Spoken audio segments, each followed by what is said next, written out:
Hey, duelists. Ever have one of those games? You've built this amazing deck. It's packed with powerhouse cards, but you still end up losing to someone who just seems, I don't know, one step ahead. You draw all the right pieces, but somehow you're always on the back foot, always reacting. So what's the secret sauce? What's that thing that turns a good deck into a totally unstoppable force? Well, it's not just about the cards you play. It's all about how you play them. Let's break down the art of pressure. See, the answer isn't just about having stronger monsters or more powerful spells. It's about control. Like our source material says right here, victory belongs to those who control the pace, dictate the plays, and force their opponents into impossible positions. And in this explainer, we're going to dive deep into the art of pressure, which is the ultimate tool for doing exactly that. Okay, so mastering pressure really starts with a complete shift in your mindset. It's about going from being a passive player, someone who just reacts to what's happening on the board, to becoming an active strategist, someone who literally creates the winning scenarios before they even happen. So what exactly is dueling pressure anyway? It might sound kind of abstract, but trust me, it's a very real force you can use to totally dominate your next duel. So let's define it. Here's the core idea, right here on the screen. Pressure is all about creating this web of threats that just gets bigger and more complicated every single turn.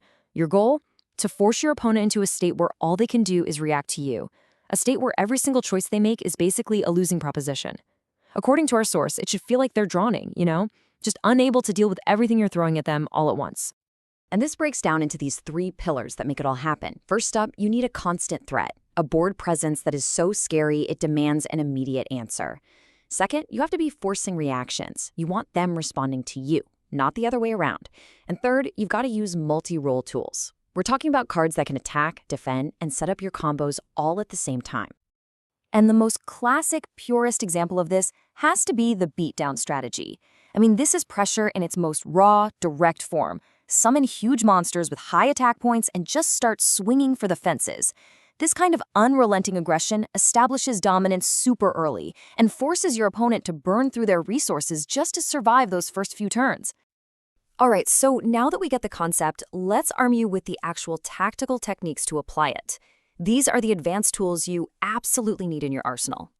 Technique number one is zone control. And let me tell you, this is a real big brain play.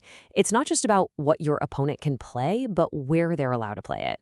By controlling specific monster zones, you can totally hamstring their options, negate their effects, or even trap their monsters. It's this awesome passive form of pressure that creates a massive positional disadvantage for them before you even declare an attack. Next up, we've got combo pressure. This is all about overwhelming your opponent with these multi-layered threats.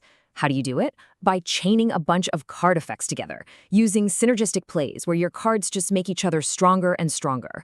A really successful combo can lock your opponent into a defensive position that they just can't break out of, forcing them to have like 3 or 4 different answers for your single powerful turn. And technique number 3 is resource pressure.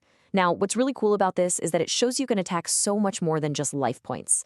Of course, you can apply direct pressure to life points with burn effects, think of a classic chain burn deck, but you can also attack their hand, creating card advantage pressure with cards that force discards, or you can even pressure their deck itself with a mill strategy like Light Sworns. The more ways you can attack them, the more unpredictable you become. But look, applying these techniques isn't just about the cards on the board. To truly, truly master pressure, you have to master the mental game. You have to duel beyond the physical field. The source material just hits the nail on the head here. The mental game separates good duelists from great duelists.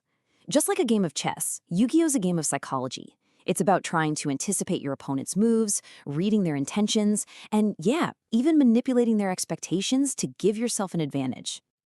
This leads us to the ultimate question for any pressure player, the one you're always asking yourself: when do you go all in and when do you hold back? And the answer is, well, it depends. True mastery lies in being adaptive. Take a look at this. You can be super aggressive when your opponent is vulnerable, going straight for their life points. Or you can play a control style, maybe trying to bait out a board wipe when you sense they've got a trap. But the best players, they're adaptive. They read the opponent, they read the board, and they shift their pressure style on the fly to exploit any weakness they can find. So, let's bring all this together. Let's put you on a clear path forward to becoming a true pressure master. Here it is, your 4-step path to pressure mastery. First, build aggressive decks that naturally create pressure right from the get-go. Second, master zone control to shut down your opponent's plays. Third, manage your own resources so you can keep the attack going. And finally, never, ever forget to dominate the psychological game. It's all about momentum and control. I want you to really let this next part sink in, because it's the core idea of this whole explainer.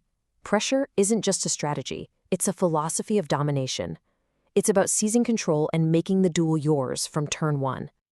So, I'll leave you with this final thought to take into your next duel. Picture it. Your opponent's board is completely empty. You're going first.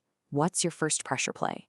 The answer to that question, that's where your mastery begins. Thanks for watching.